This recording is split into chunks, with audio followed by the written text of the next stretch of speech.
une femme française a été tuée à Beyrouth dans les bombardements de l'armée israélienne, elle avait 87 ans, madame. Elle occupait quelle fonction dans l'appareil militaire du Hezbollah?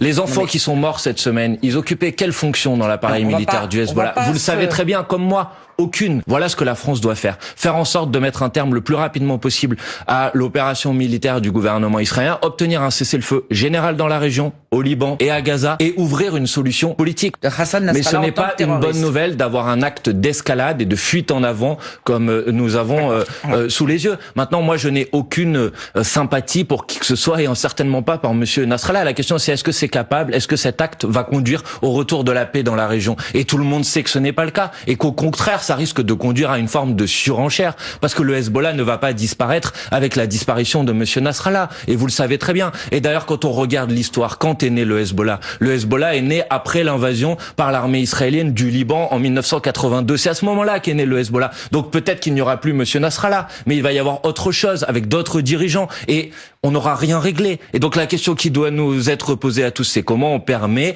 l'ouverture de discussions, de négociations, une solution politique qui permet à l'État d'Israël de pouvoir vivre en paix et en sécurité, à l'État palestinien de pouvoir enfin voir le jour, au Liban de pouvoir vivre, de pouvoir vivre dans le respect de la souveraineté de son territoire. C'est ça les questions qui nous sont posées.